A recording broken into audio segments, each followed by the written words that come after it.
Bom dia para você que está aqui assistindo ao GuerraCast, um novo projeto que conectará muitos dos telespectadores às autoridades de todo o Brasil.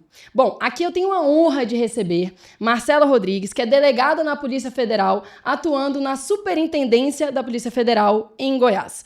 Seja muito bem-vinda, doutora Marcela, e obrigada por aceitar o convite. Muito obrigada, doutora Guerra. É uma honra estar aqui com vocês. Já inicio parabenizando pela organização, proatividade, operacionalização de todo esse bastidor, né? Que percebemos que existe um esforço para que o público possa conhecer um pouco da realidade de cada uma das funções no meio criminal. É exatamente esse o propósito do podcast.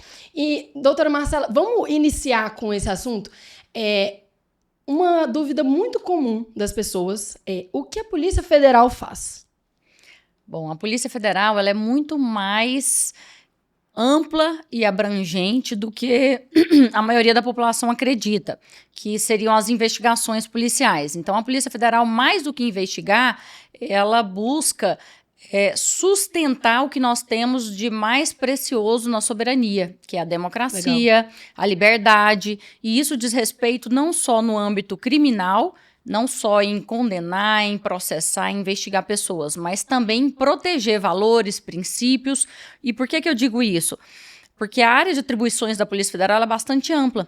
Ela diz respeito tanto à polícia judiciária, que é a investigação propriamente dito, que a maioria das pessoas conhecem, mas também polícia administrativa, que significa passaporte, armas, químicos, segurança privada. Todas essas atividades passam pela fiscalização e legitimação da Polícia Federal. Estrangeiro, para estar no país, ele precisa regulamentar a sua documentação e tudo isso passa pela Polícia Federal. Então, é bastante amplo as atribuições da instituição. E que no que diz respeito às investigações, quando você inicia uma investigação, você não inicia já, existe uma premissa, né? A gente brinca que você começa uma investigação por um lado e ela pode finalizar em outra completamente diferente. Existe uma hipótese criminal, que são os fatos sendo reorganizados conforme o normativo ou jurisprudência vigente, mas ao decorrer da investigação, você pode observar que, na verdade, aquela pessoa ela não é o investigado, e sim que é a vítima. Uhum. E aí, para trazer uma concretude para isso, nós podemos exemplificar o caso das goianas, que estiveram na Alemanha com a troca da etiqueta das malas. Perfeito. Então, quando começou aquela investigação, nós não começamos, vamos atuar para liberar as goianas. Hipótese nenhuma. O que chegou lá era uma hipótese criminal de tráfico de drogas envolvendo goianos. Ponto. Nossa. E aí, no decorrer da investigação que se apurou, diga-se de passagem, investigação extremamente célere, e isso é a importância da atuação imediata,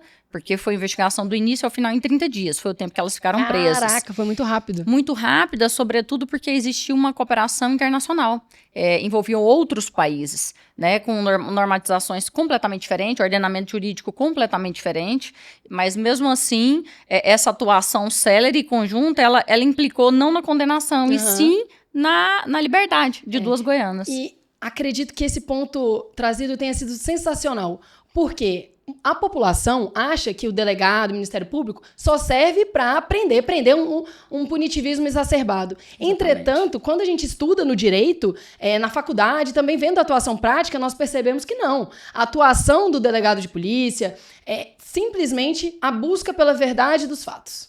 Não é isso? A gente não consegue ter a verdade, mas a gente consegue buscar a verdade.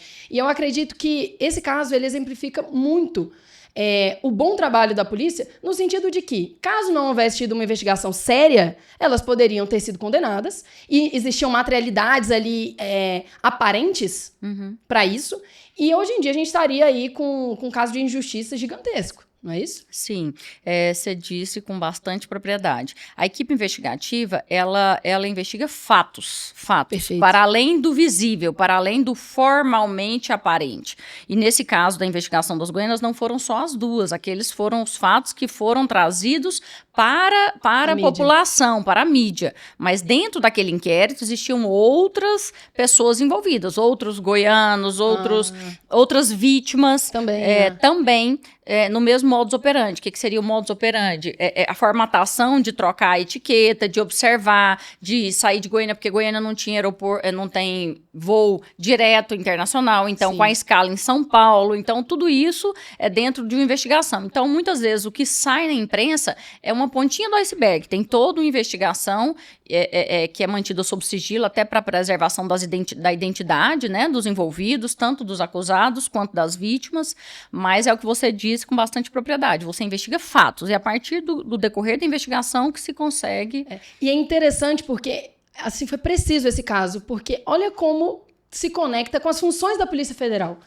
Então, a gente, com esse caso, nós conseguimos perceber que não só a soberania nacional foi preservada, porque foi realmente destinado para a Polícia Federal do Brasil, né, do âmbito nacional, investigar, como também restabeleceu a democracia e a dignidade dessas pessoas. Então, quando a doutora Marcela fala que a Polícia Federal tem valores, busca reafirmar valores, esse é um exemplo clássico.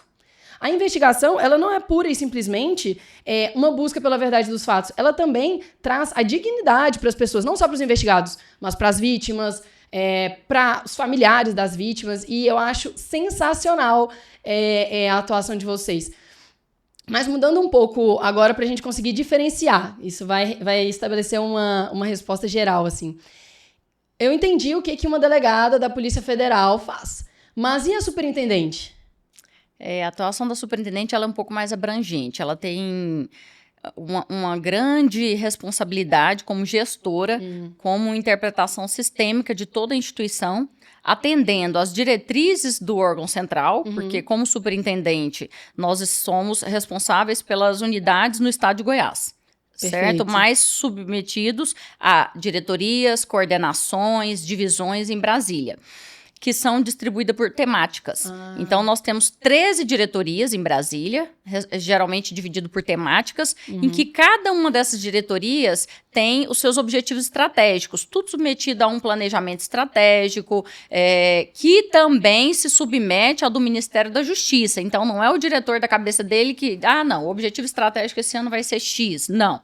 Existe uma escala de hierarquia em que o ministro da Justiça traz o planejamento estratégico e a Polícia Federal, como uma das instituições integrantes ao Ministério da Justiça, né, submetidas aos normativos, às diretrizes do Ministério da Justiça, ela também tem o seu planejamento estratégico. E algo bastante peculiar, e eu digo porque eu já estou na instituição há mais de 15 anos, é que na atual gestão, não em Goiás, no Brasil, tem sido feita uma gestão mais participativa. O que significa isso? Tem sido proposto aos policiais uma margem de opinar dentre os objetivos estratégicos, quais daqueles seriam impactantes, quais valores. Então, antigamente, o gestor ele decidia por si e fazia cumprir. Agora não, agora tem sido ouvido os integrantes, que é quem irão executar e quem irão usufruir do desempenho das funções. Então, existe toda essa escala estrutural. Eu acho, assim, a minha impressão, né, é que a parte da inteligência da Polícia Federal é muito forte. Né? E deveria, assim, agora uma opinião pessoal, né, deveria ser mais espalhada para os outros órgãos de polícia, né, para as outras instituições. Assim, deveria ter não só uma comunicação eu sei que existe, mas assim, na teoria, mas eu gostaria, assim, a minha percepção é que seria melhor se na prática todas as polícias fossem mais integradas e compartilhar essas competências da inteligência, falar, olha, aqui a gente faz assim, então Metodologia de trabalho. Metodologia de trabalho, Perfeito. sim. A instituição é uma instituição com um número do efetivo bastante reduzido, e daí as pessoas falam, mas como que consegue com esse efetivo? Exatamente por isso, pela metodologia de trabalho, pelo alcance internacional, porque nós temos hoje representação da Polícia Federal em mais de 20 países, que muito se fala sobre Interpol. Interpol é uma das. Então, tem Europol, Interpol, são cooperações policiais. Então, aí para não adentrar muito tecnicamente, nós temos a cooperação jurídica e a cooperação policial. Entendi. Então, o alcance da instituição, ele ultrapassa as fronteiras, tanto municipais, estaduais, federais, como internacional. Então, você disse exatamente, a instituição, ela é bastante fértil e rica no alcance de informações. Isso. E antes, o que se presumia como unidade de inteligência, hoje ela está difundida em cada uma das especializadas. Então, não existe só o setor de inteligência. Existe o setor de inteligência e que a inteligência ela tem a contra-inteligência, ela é bastante ampla, é mais do que a gente entende como inteligência. Entendi. Propriamente dito, né? E, para além do setor de inteligência, cada uma das especializadas tem o seu núcleo de inteligência. Exatamente por essa imprescindibilidade na velocidade da informação que hoje nós temos. Eu já trabalhei no MPF. E lá eu ficava impressionada com isso que a doutora falou. Era muito menos do que outros órgãos estaduais, municipais e tal. E a gente fazia um trabalho efetivo. E eu não trabalhava muito mais do que os meus amigos que estavam nos outros órgãos. Não era isso. É porque existia uma metodologia, já chegava para mim aonde eu ia atuar. Eu não precisava ir corrigindo. E isso, assim, eu acho sensacional na Justiça Federal. Mas agora eu vou mudar um pouco a perspectiva para entender um pouco quem é a Marcela. Então, eu queria entender até para mim mesmo, para eu mesma saber. Quais foram as expectativas que você tinha antes de entrar na carreira? Você falava, não, eu vou aprender, vou investigar crimes, o que eu vou fazer e tal. E foram correspondidas? Não foram? Tiveram frustrações? Bom, com certeza, né? Todas as profissões têm, sim, as suas frustrações, sobretudo quando você conhece a teoria e não vivencia a prática. Ah, boa. Né? Vamos do princípio. Eu me identifiquei com o direito criminal durante a faculdade e uma aptidão nata mesmo de investigar. A minha mãe brinca que desde pequena, quando eu era criança, ela me deu um livro que ensinava que não podia ficar fazendo muitas perguntas para as pessoas. Porque eu tinha mania de ficar perguntando muito. E aí ela me deu um livro, olha, falta de educação, não pode ficar perguntando muito. Então, e aí isso ela conta que sempre muito curiosa, muito interessada, aí ela, para me dar serviço, né, ela falou assim, não, faz o seguinte, você vai vigiar aqui a função da casa enquanto eu vou trabalhar. Aí ela disse que quando chegou, eu escrevi, a funcionária usou seu batom, a funcionária comeu 3 bananas. Aí minha mãe, meu Deus, o que eu vou fazer com essa menina? Eu não quero, né, vai assistir uma televisão, e até hoje eu não sou muito de ficar assistindo televisão, não. Então, eu acho que um pouco meu, e por isso o interesse. Ou seja, é curiosa. Curiosa bastante, e querendo entender como funciona o porquê daquilo. Então, o interesse meu. E aí, quando eu entrei para a instituição, aí foi a paixão à primeira vista. Eu prestei vários concursos, como todos, geralmente, né? Eu trabalhei, vou falar um pouco da minha trajetória profissional. Eu trabalhei como estagiária no TRT, depois eu trabalhei no Ministério Público Estadual, como estagiária, e aí passei para escrevente judiciário, no fórum, trabalhei no Tribunal de Justiça, e depois passei no concurso do Ministério Público Federal também. E continuei prestando vários concursos. Quando eu fui chamada para a Polícia Federal, eu me apaixonei. Eu tinha em mente que, falei, não, eu vou ser oficial de justiça, porque ganha bem, trabalha pouco, eu vou ter minha vidinha em paz, meu marido, meus filhos. Mas aí, quando me chamaram, eu passei, né? E quando demora para chamar o concurso, eu já estava na Polícia Federal. Aí, pronto, depois que você entra, você apaixona. Não, imagina. Então, a instituição polícia é uma vocação. Ou você ama, ou você nem entra, porque não é pelo salário, não é remuneração, é vocação. A maioria das pessoas, eu ouso dizer que mais de 90% dos que estão lá hoje são apaixonados pelo que faz. São pessoas extremamente hábeis, competentes e que ganhariam 5 vezes mais se estivessem numa área privada. Isso eu te falo com certeza absoluta. Indubitável também. Nós temos profissionais de todas as áreas, e isso também é uma peculiaridade da instituição, que tem os peritos criminais, tem essa área de informática, de inteligência artificial, eu tenho visto isso muito palpável. Nós temos colegas brilhantes, eu fui na UFG conhecer a Faculdade de Inteligência Artificial. Dizem que é uma das melhores do Brasil. É uma das melhores, é uma referência, extraordinário. E observando alguns dos colegas, eles não estão aquém do que se pretende fazer no futuro. Nós temos colegas que são programadores, desenvolvem sistemas, desenvolvem ferramentas investigativas, e nós temos algumas aqui em Goiás que elas ainda só existem em Goiás e por isso, porque são colegas daqui que desenvolveram essas ferramentas investigativas, que são extraordinárias, que trazem essa celeridade, igual você falou, mas não tem tanta gente e o resultado é tão rápido. Então, são pessoas que estão na instituição porque amam o que fazem. E é isso, a Polícia Federal fala que não existem 2 dias iguais, isso é o que mais me fascina lá. Quando eu era criança, tinha um familiar meu, eu era de perguntar também. Talvez por isso eu tenha atuado tanto assim, também assistente de acusação e gosto também. Ele falava assim pra mim, você não pode perguntar o indubitável. O inquestionável não é questionável. Então, assim, só que eu não aceitava isso e falava, não. Por que isso tá aqui? Por que isso existe? Porque a verdade ela não é absoluta, né? O que hoje é reputado como verdade absoluta, daqui a pouco ele é desconstruído. Perfeito. Olha, tem uma nova... Até por isso eu tomo muito cuidado. A minha dissertação de graduação teve muito a ver sobre epistemologia, né? Que é a busca pela verdade dos fatos. E eu estudei lá relacionado a crimes sexuais, porque... Essa é uma das grandes problemáticas do Brasil é a verdade nos crimes sexuais. E eu ficava impressionada, porque grande maioria dos autores que eu li, doutrinadores, eles realmente afirmam, cara, você não chega na verdade. Eu tô vendo esse microfone aqui, é verdade que ele tá aqui? Já não consigo, porque os meus meios sensoriais, né, visão... Os elementos de informação que você tem hoje pode ser aquém do que verdadeiramente existe. Perfeito. E eu achava isso muito interessante, porque a gente não chega na verdade, a gente busca pela verdade, a gente se aproxima da verdade. Só que eu, como eu estou numa família, né, sempre estive numa família de servidores e, enfim, membros do Poder Judiciário. Juristas, né? Juristas. E, com isso, eu tive muitas limitações, assim, digamos, renúncias. Assim como meus familiares.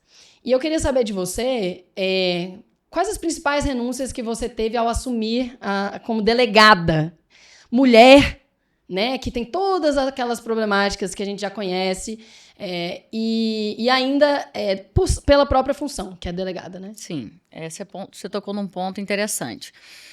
Muito se vê do aparente, né? Da rede social, do meu Instagram, das reportagens, mas existe todo um núcleo familiar por trás, existe toda uma Marcela por trás.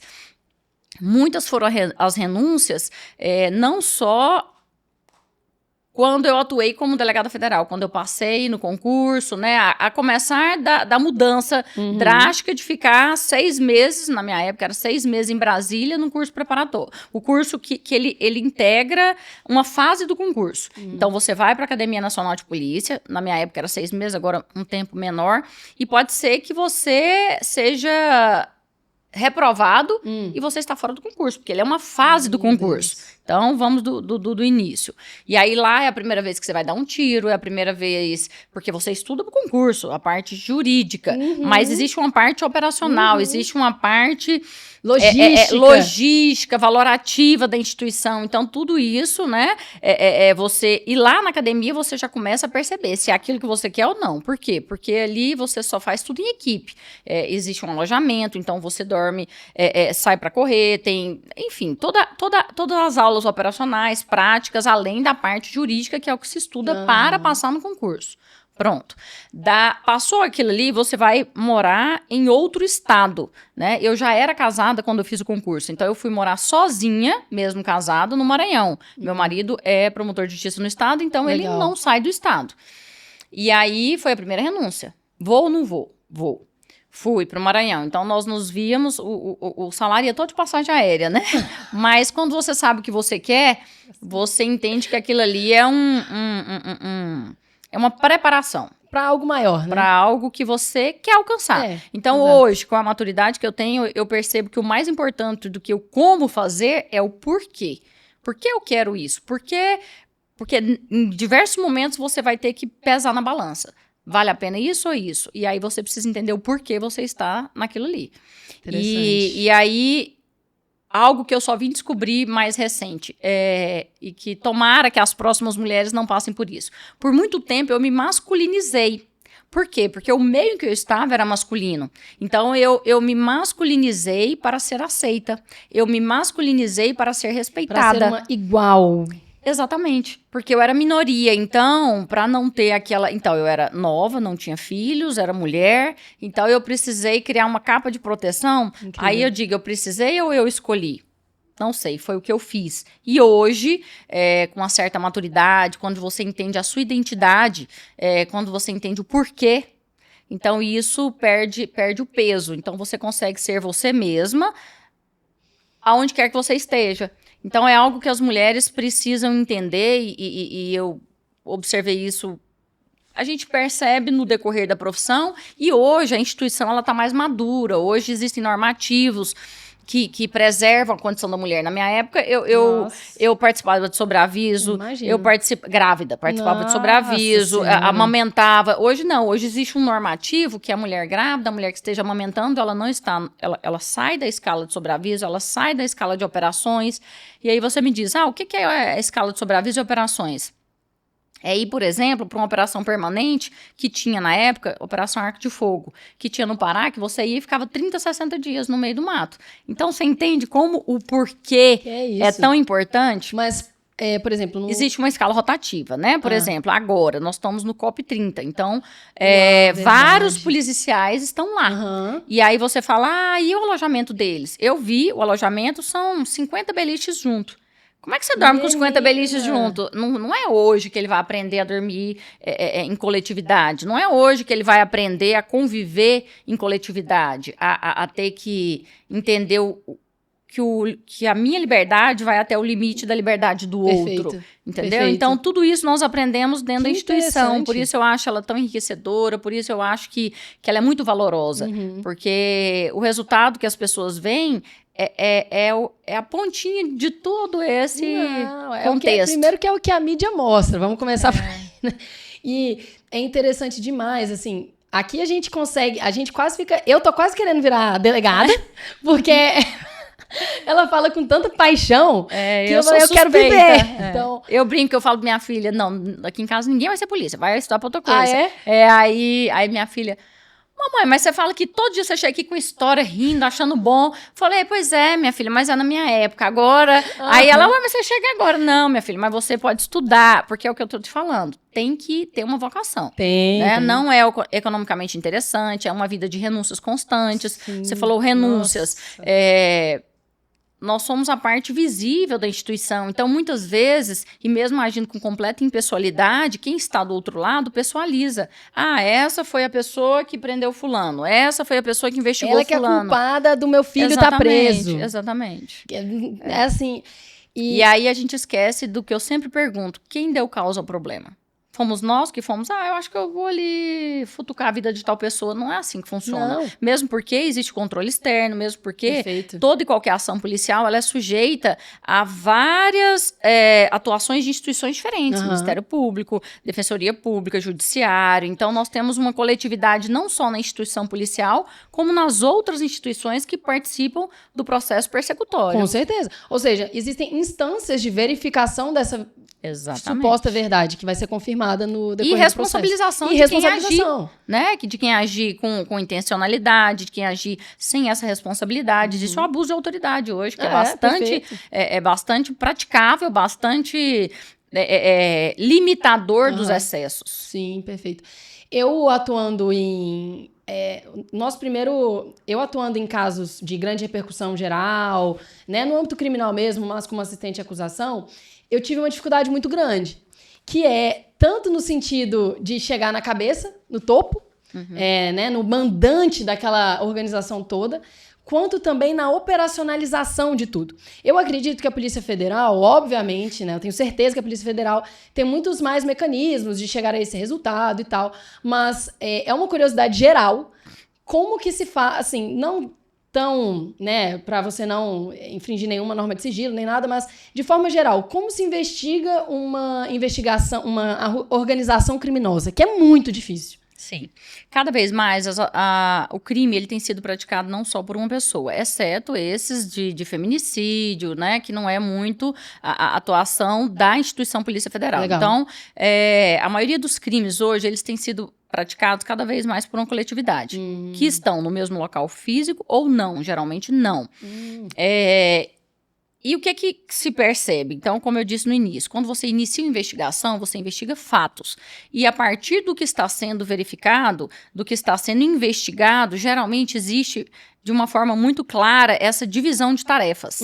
E, na maioria das vezes, um núcleo de atuantes não conhece toda a estrutura do crime. Então, vou dar um exemplo para ficar algo mais concreto. Um hacker. Tivemos uma operação essa semana passada, né, da questão dos Pix. Então, um rapaz novo foi conduzido, preso, né, essa semana e falávamos entre nós, investigadores. Eu digo investigadora, eu estou como gestora, mas essa mentalidade, né? Passou mais de 40 milhões na conta desse rapaz. Eu falei, 40 milhões na conta desse rapaz? Meu Deus. Aí eu brinquei, falei, cara, ele mora em Goiânia, deve ser né? Mas veja bem, esses 40 milhões não foi para ele. Ele foi responsável por uma parte da operacionalização do delito e não por todo o delito. E na maioria das vezes ele não conhece toda a estrutura. Então, existe uma divisão de tarefas muito estruturada. Muito estruturada. E por isso, cada um responde na medida da sua culpabilidade. Perfeito. Aí vamos lá para o princípio do direito penal. Perfeito, perfeito. Pois eu mexo muito com direito penal econômico. E nesse ponto em especial, atuo mais na defesa mesmo. E eu vejo que, assim, os elementos de uma empresa e os elementos de uma organização criminosa podem ser parecidos. Sim. Né? É impressionante. É o que você falou, são a departamentização. Exatamente. E a conexão. Especialização. A especialização. A especialização ela existe para tudo, né? Sim, sim. E ninguém, não tem como uma pessoa ser boa em tudo. Ela se especializa e se torna excelente naquilo. Então, são etapas e especialidade do que faz. É impressionante, né? Assim, infelizmente, isso em âmbito mundial, né? As pessoas já conseguem se profissionalizar a ponto de ser especialista num pequeno objeto do crime que vai... Sim. Participar de tudo e fazer um monstro, né? Sobretudo no atual modalidade delitiva que tende a crescer, que são os crimes cibernéticos.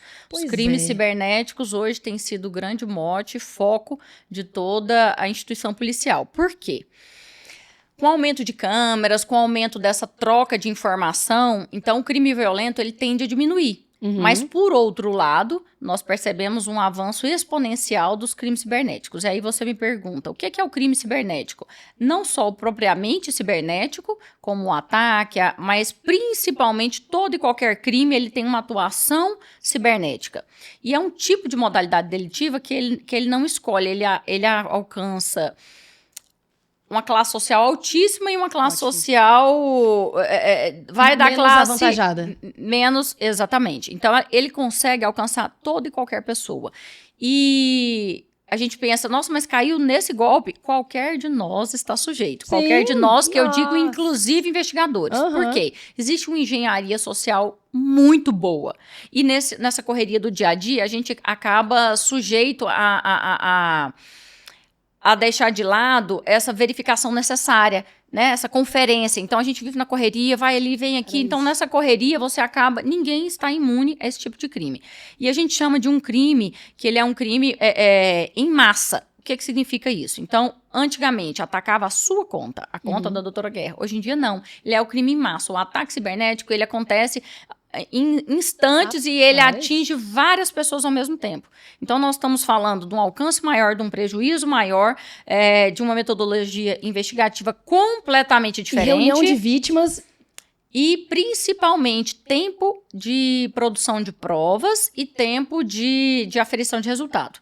E aí... contextualizando, não só, porque daí a gente está falando de fraudes bancárias, não só. Então, nós estamos falando de abuso sexual infantil, fraudes bancárias, crime eleitoral. Perfeito. Então, ano que vem nós estamos no ano de eleição. E antigamente a gente falava, tem santinho espalhado, tem compra de votos. A modalidade delitiva mudou. A prática, o modus operandi mudou completamente. Então, as instituições policiais, elas precisam se manter atualizadas. Precisam. Então, o que antes a gente achava, passei no concurso, pronto, tranquilo, quero nem... É impossível, impossível. Hoje, você saber de inteligência artificial é sobrevivência. Você precisa saber. Não é que, eu não gosto, não é minha área. Não, é sobrevivência. Gente. Então... mudou-se, a sociedade tem mudado e, consequentemente, quem está na sociedade precisa se manter atualizado. Não, você trazendo aqui essas peculiaridades, né? Na verdade, assim, a gente sabe que isso existe, mas você trazendo desse jeito, a gente entende a complexidade que é ser policial. Porque, assim, o que a doutora Marcela falou aqui é relevantíssimo. Na verdade, a Polícia Federal tem que sempre estar ao máximo tentando alcançar e entender os novos crimes que vão surgindo e as novas modalidades de crimes, os novos modus operandi. Uhum. Porque, assim, o estelionato de antes, hoje em dia, não é o mesmo de agora. Na verdade, eu lembro daquele golpe que era muito clássico, né? Minha avó já caiu, assim, que ligava pra pessoa, tá sequestrado e tal, não sei o que lá. E aí... Não sei o que acontecia, ninguém atendia o telefone na hora que precisava, a pessoa no desespero, em 5 minutos ia lá no banco e tal. Dava o dinheiro todo da família pro agente delitivo, né? E isso me traz que, hoje em dia, as pessoas não caem tanto nesse golpe mais, porque ele já foi batido. Mas aí, reforma-se. E o grande papel, e eu acho que é muito bem efetivado, tá? Nas redes sociais que eu acompanho da Polícia Federal, avisar sobre os golpes. Exatamente. Tivemos um recente também, e eu gosto de falar que todo problema ele traz consigo uma oportunidade. Eu recebi uma mensagem dizendo, doutora Marcela, o orçamento que a Sônia solicitou. Sônia é a minha secretária. E você tá naquela correria, você vê o orçamento, é algo comum. Orçamento, minha secretária chama Sônia, meu nome é Marcela. Nossa. Como? E aí era um golpe. E aí nós colocamos e percebemos que várias pessoas receberam. E aí fomos entender. Como que funciona isso? Funciona da seguinte forma. Você clica no... E aí mandou um orçamento que era algum arquivo zip. Nós colocamos na rede social da Polícia Federal em Goiás. Como que funciona? Quando você clica, ele consegue acesso a todo o seu celular, computador, e aí ele consegue verificar todo o seu histórico de conversa. Então, nesse caso, quem me mandou a mensagem seria uma pessoa que teria trabalhado numa empresa, que em determinado momento eu conversei de fato com essa pessoa, e de fato chegava o orçamento para a gente pagar, através da secretária, entendeu? Então aí ele vai, por exemplo, se ataca o meu celular e verifica alguma conversa nossa, vai dizer, um podcast, tal, e daí pode mandar uma mensagem para você dizendo, aqui está o release, ou aqui está a minuta do podcast, para você verificar. Você clicou, tchau, já pegou todos os seus dados. Você está percebendo como é algo muito dinâmico, e muito bem estruturado, muito bem convincente. É uma engenharia social muito bem feita. Esse que nós divulgamos, várias pessoas acessaram. E aí, para isso, nós identificamos tudo isso em questão de meia hora. Por quê? Porque existe uma equipe, né? Uma equipe investigativa, existe uma equipe de especialistas, um perito criminal específico dessa área. Então, nós fomos entender o mapeamento e, de forma mais rápida possível, nós divulgamos. Acontece que nem todos os crimes nós podemos divulgar, porque eles estão em processo investigativo. Então, para que a gente precisa continuar para alcançar o maior número de investigados, de autores criminais. Não, e a função social disso é absurda, né? Porque evita, não só desafoga futuros processos que viriam, ou seja, desafoga a justiça, como você protege o cidadão, né? O princípio da cidadania integrado ali com a Polícia Federal. Isso é fantástico, assim. A gente está conseguindo comprovar tudo que a doutora Marcela falou no início como função da Polícia Federal, a gente está matando desmistificando que a polícia só serve para prender. Aí, não necessariamente, né? Tá vendo? Não necessariamente. Falando em megas operações e tudo isso, eu sei que a doutora Marcela operou-se, né? Na verdade, participou da investigação da Cash Delivery. Sim. Certo? Sim. Foi uma investigação de grande repercussão e tudo isso. Foi uma mega operação.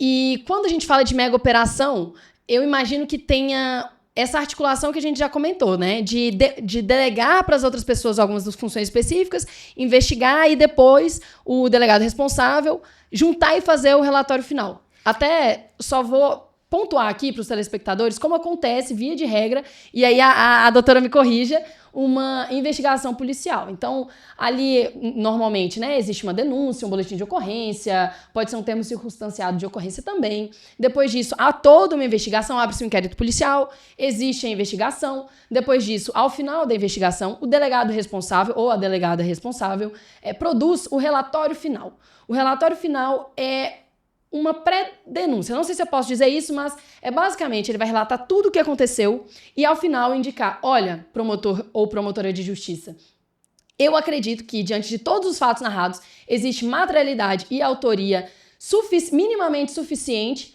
para que seja iniciado uma ação penal.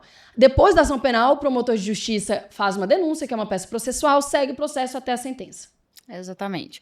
Como você disse, acho que é importante pontuar, quando chega uma denúncia anônima na Polícia Federal, ela não vira inquérito policial. Por quê? Até para evitar esse tipo de vulnerabilidade de quem está sendo investigado. Eu resolvi que eu vou denunciar a Marcela que ela recebeu tanto. Né? Não é assim. Então, quando chega uma denúncia anônima na instituição, existe um procedimento que chama verificação prévia. O que significa? Os policiais irão verificar se existe uma plausibilidade do que foi apresentado, se existe uma justa causa para instauração de um inquérito policial. Por que isso? Para evitar que somatizem inquéritos que não darão em nada, porque são denúncias vazias, com elementos mínimos ou insuficientes de uma persecução criminal. Perfeito. Então, só quando você tem uma justa causa para instauração do inquérito policial, e aí podem verificar na jurisprudência o que seria essa justa causa. Ok. E aí inicia-se uma investigação. Como eu disse, inicia-se uma investigação para apurar fatos. Então, pode ser que eu inicie uma investigação de fraude previdenciária. E durante a investigação, perceba-se que não, na verdade, para além de fraude previdenciária, então, A, B e C cometeu fraude previdenciária. D cometeu fraude documental Você entendeu? Sim. Ou pode ser que seja... Não, na verdade era seguro-desemprego. Essa falsificação era para auxílio emergencial. Então, investiga-se fatos. Bom, legal. Ultrapassado esse esclarecimento, toda e qualquer investigação, ela é distribuída do jeito que tem um juízo natural, existe as divisões por temáticas dentro da Polícia Federal, né? Dentro de qualquer instituição policial. Então, existem as divisões temáticas, crime previdenciário, crime entorpecentes, tráfico de pessoas. Bom, passado isso, então é dividido, cai na responsabilização de uma autoridade policial, de um delegado. Dentro dessa investigação... Só uma dúvida, que eu acho que vai ser relevante para todo mundo ouvir. Então, porque eu acho que se eu for numa delegacia aqui do meu setor... Certo. Eu posso comunicar qualquer crime para essa delegacia.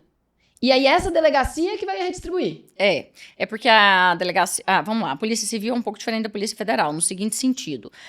Eu vou falar que eu atuo, legal, né? Na Polícia Federal, toda e qualquer denúncia que hoje em dia pode ser feita, inclusive a partir de um QR Code, no Instagram da Polícia Federal tem um QR Code que você pode acessar, apresentar essa denúncia, sendo anônimo ou não, e aí você vai escolher lá se você quer fazer denúncia anônima ou não, ponto. Toda e qualquer denúncia, toda e qualquer notícia crime chega para a corregedoria. Eu já atuei como corregedora, né? Então, na corregedoria existe uma equipe que vai analisar toda e qualquer notícia crime. Para analisar o quê? Isso aqui de fato é fato típico? Não, nem é fato típico e ilícito. É atribuição da Polícia Federal? Não. É atribuição da Polícia Civil? É atribuição da Polícia Federal, mas já existe uma investigação no Paraná sobre esse caso.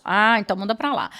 Investigação... Existe justa causa para instaurar? Então, toda essa análise preliminar, esse juízo de admissibilidade, ele é feito na corregedoria, por uma equipe. Não é por uma pessoa, não é por um policial. Metodologia. Existe uma equipe que faz essa análise de admissibilidade. Ponto. Ultrapassado esse primeiro momento, vai para o DRPJ, que é o coordenador de todas as especializadas. Olha. E aí ele verifica, bom, esse crime aqui, pelo que está falando, que pode ser, lembra que falávamos que durante a investigação, não é esse crime, é outro crime. Então, pelos fatos até agora apresentados, esse crime aqui, ele é previdenciário. Ele é um crime contra a ordem tributária. E aí ele vai dividir para a especializada. E chegando nessa delegacia especializada, se houver mais de um delegado, é distribuído entre os delegados. E aí não tem escolha, é distribuído como é feito na justiça, né? Sim, aleatoriamente. Bom, ultrapassado isso, quando o delegado da autoridade policial recebe a investigação, ela tem uma equipe investigativa, que é o escrivão, o agente, o papiloscopista, o perito criminal. E ele pode necessitar de alguma especialização que não tenha no estado de Goiás. Então, ele vai solicitar essa cooperação, esse apoio cooperação internacional, esse apoio entre as unidades da Polícia Federal ou mesmo interinstitucional, que significa o quê? Como você citou, essa operação de grande repercussão, existiu uma atuação de outras instituições para além da Polícia Federal, que são as instituições de controle. CGU, entendeu? Então, Receita Federal, existem outras instituições que também... INSS, tivemos a operação agora. Então, existe uma cooperação interinstitucional e intrainstitucional.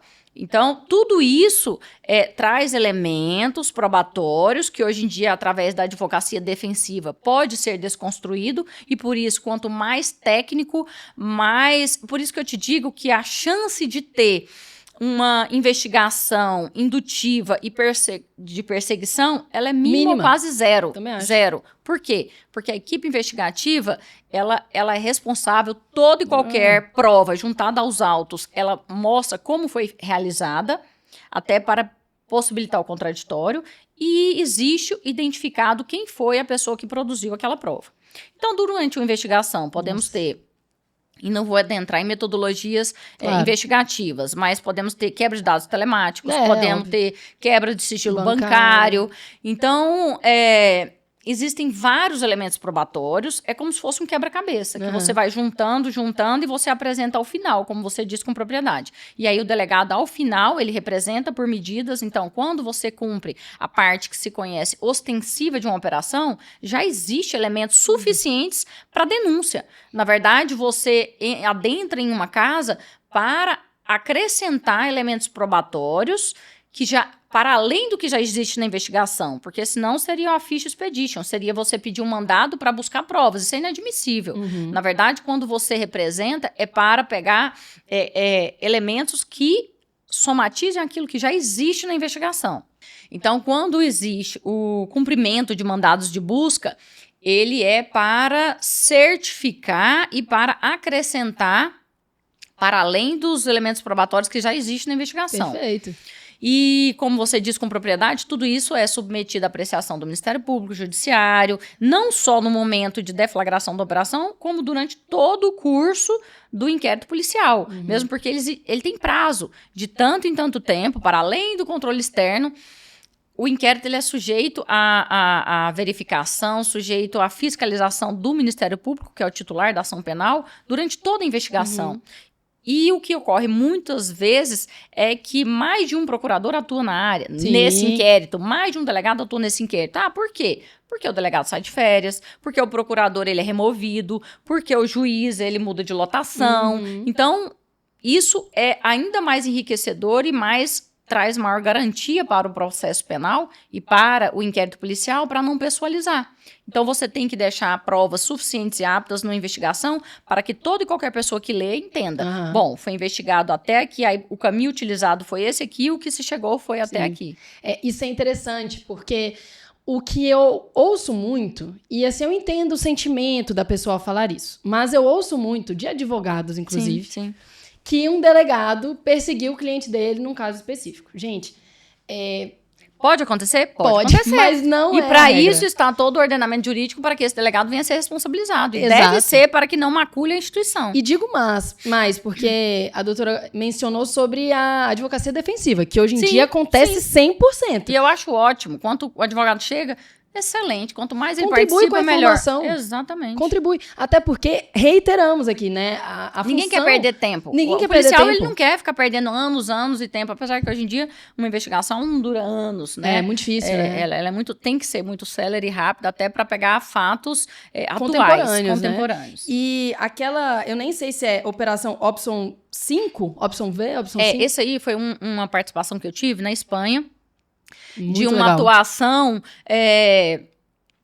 em questão fazendário, crime fazendário. O que seria?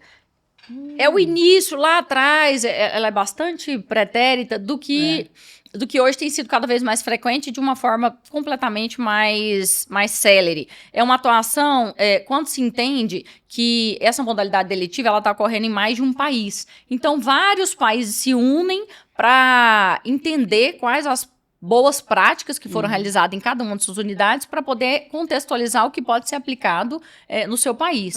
Além dessa, na Espanha, e agora como gestora, eu participei de uma no Chile, que é a liderança feminina. Então, nós tivemos um momento em que foram policiais de diversos países, policiais mulheres.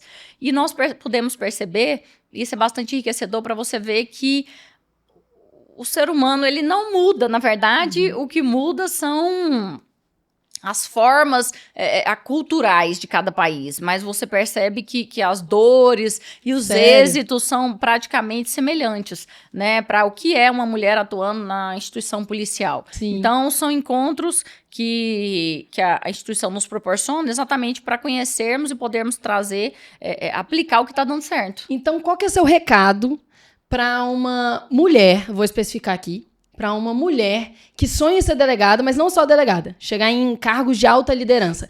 Qual que é o seu recado para elas?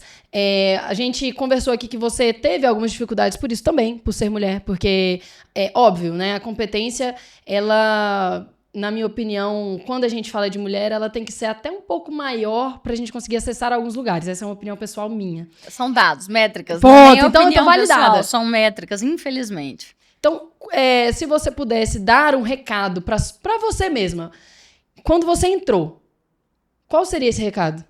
Bom, temos 2 perguntas muito claras e bastante assertivas. Qual recado eu daria para a Marcela, que adentrou na instituição há mais de 15 anos atrás?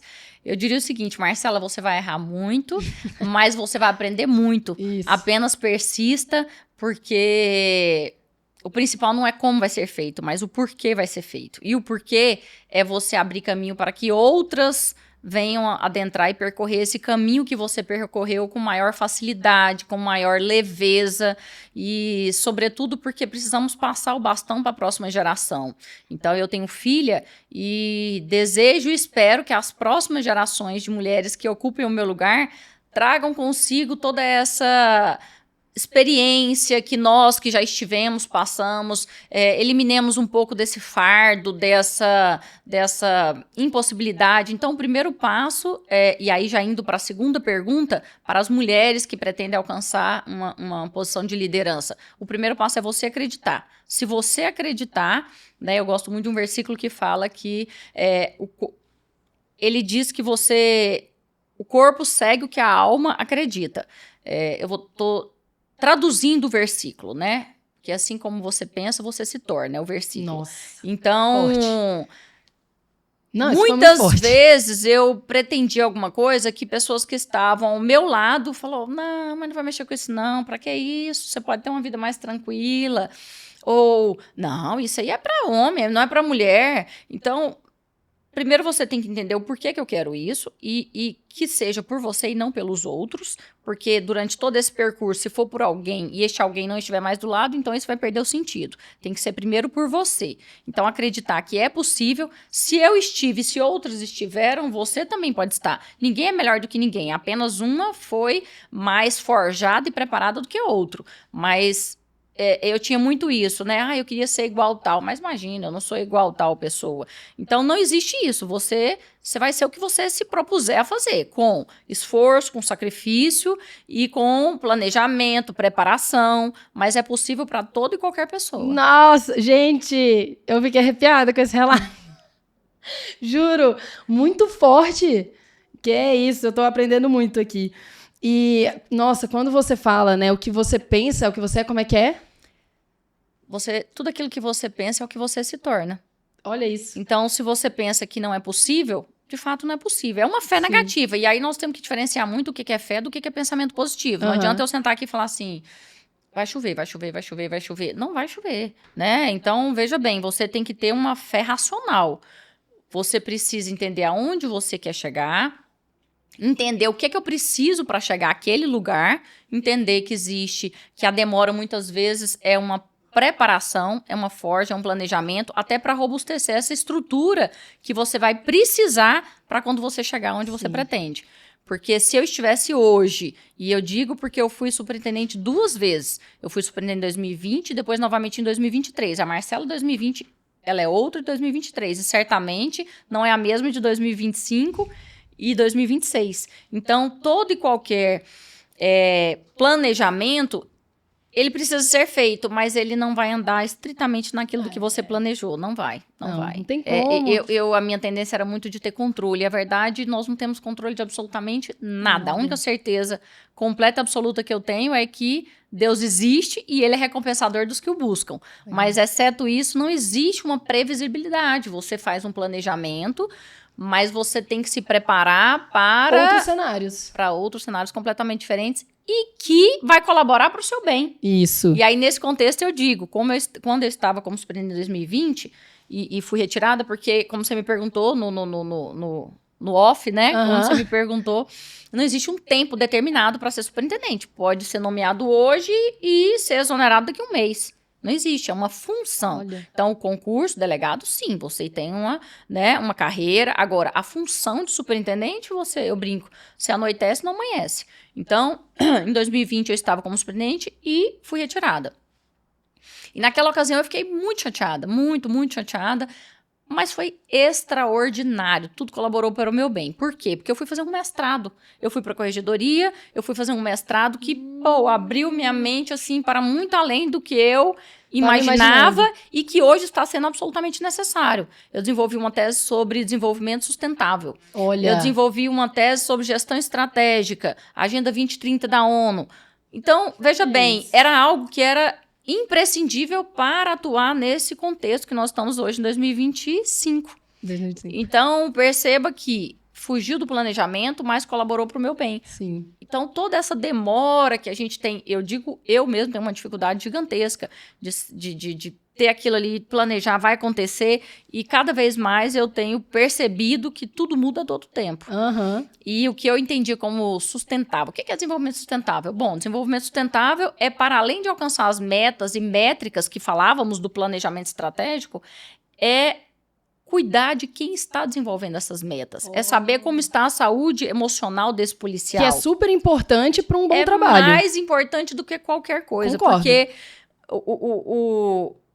qual é o maior valor da instituição? São as pessoas. Perfeito. Sem as pessoas, hoje nós temos inteligência artificial, hoje nós temos ferramentas investigativas, mas nunca vai substituir, a máquina nunca vai substituir o homem, porque o homem ele tem essa criatividade, ele tem essa percepção, ele tem essa sensibilidade, o feeling de perceber, ele consegue aprender boas práticas com o outro, ele consegue compartilhar. Então, o que é sustentável? É algo que perdure, é algo que não seja só para essa gestão, que não seja só para essa equipe, mas sim uma metodologia cada vez mais evoluída conforme a realidade que estivermos. Não, perfeito. Acho que a gente já entendeu por que ela está sendo a primeira convidada do GuerraCast, né? E para finalizar, infelizmente, nós vamos iniciar aqui um quadro inédito, tá tudo inédito hoje, que são as guerrinhas. É um bate-bola em que eu vou fazer uma pergunta, ela vai ter que pensar rápido aqui e responder. Vamos ver se eu vou pegar ela no pulo. Ó, então tá. Um valor inegociável na Polícia Federal. Integridade. Uma operação que a definiu como líder.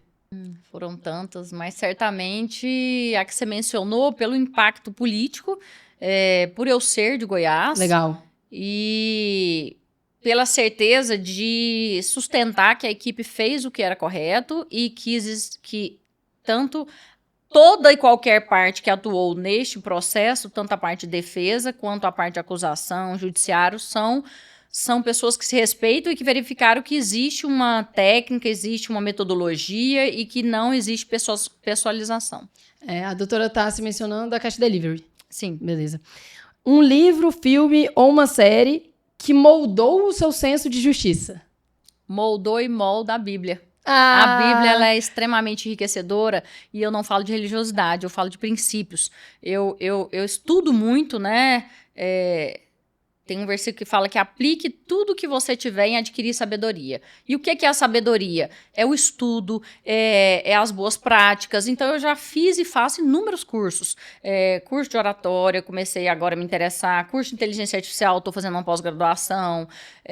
Curso de coach, esses coaches. Até para você criticar, você tem que entender. Porque não adianta você ficar repetindo igual papagaio o que o outro fala. Você tem que entender por que você não concorda. E para isso, você tem que estudar. Sim. Então, a Bíblia, ela é extremamente enriquecedora e vai além da religiosidade. Perfeito. Uma habilidade que todo policial do futuro precisa dominar. Ixi. Adaptabilidade, na verdade. Eu concordo. Adaptabilidade, porque de certo e preciso não existe nada. Nada. Estamos falando no contexto de PEC de segurança pública, estamos Sim. falando de a possível criação de agência. Então, perceba que o que nós concluímos não é opinião, é aferição do que podemos perceber. Tudo muda a todo instante. Sim. Então, o policial ele precisa ter essa adaptabilidade para o que vier a surgir. Legal. E sem abrir mão do seu maior valor, que é a experiência. Sim. Soma, né? No final das contas, tudo soma. Porque a teoria é completamente diferente da prática, né? Completamente. Você iria num dentista prático ou num teórico? Não, com certeza num prático. Uma decisão que faria de novo, mesmo sabendo do custo pessoal dela. Eu acredito que até assumido como superintendente. Na ocasião que eu fui convidada, eu titubeei porque, como eu te disse, eu estava fazendo mestrado, eu tinha outros planos. E existe sim, e por inúmeras vezes eu me questiono, será que vale a pena? Existem renúncias pessoais, né?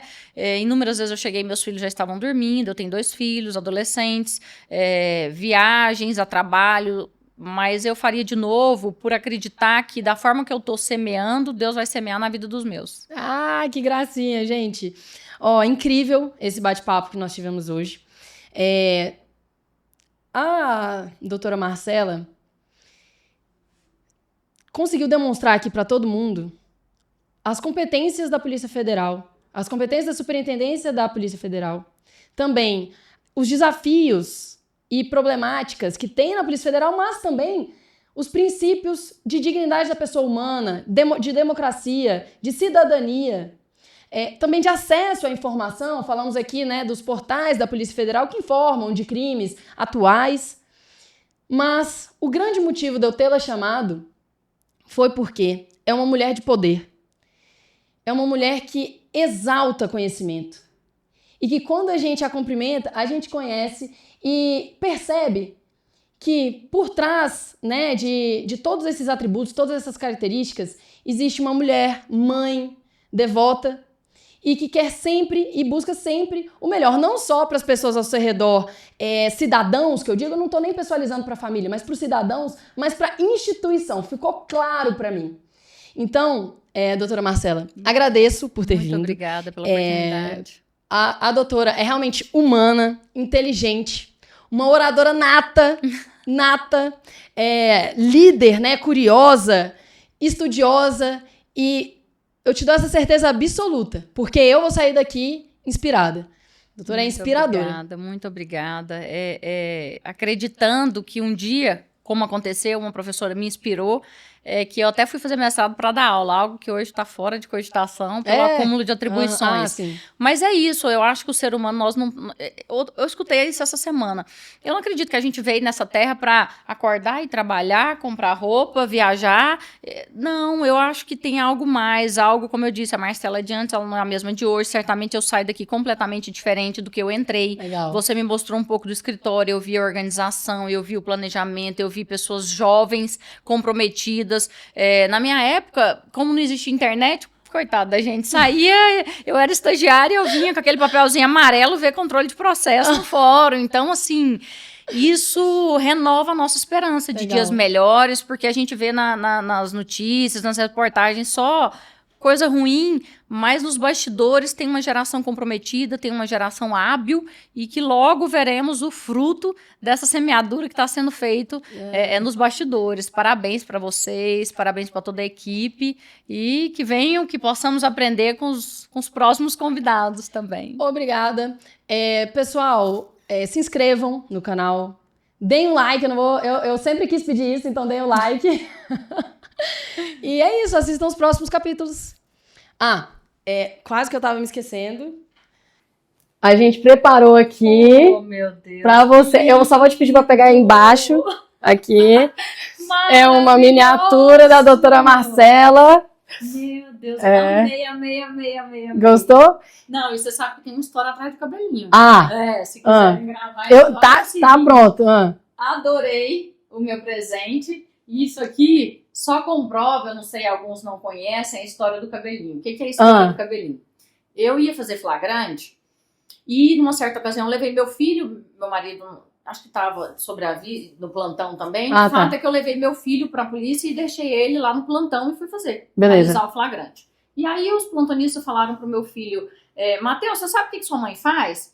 Ele falou, não, porque eu falava que a menina não falar na escola. Com certeza. E aí os colegas falaram, sua mãe é policial. Aí ele colocou a mão assim e falou, minha mamãe policial com aquele cabelinho? Porque ele imaginava, e é algo que infelizmente muitos ainda têm essa visão de que o policial tem que ser aquele homem robusto, né, muito forte, operacional. E nós podemos perceber que muitas mulheres não quiseram adentrar na instituição por também ter essa visão. Então tá aqui, a Marcela, esse cabelinho é sim policial, amo o que faz. E espero as próximas com cabelão, com cabelinho, para integrar a nossa instituição também. Tá ótimo. Obrigada, doutora Marcela. Muito prazer imenso recebê-la.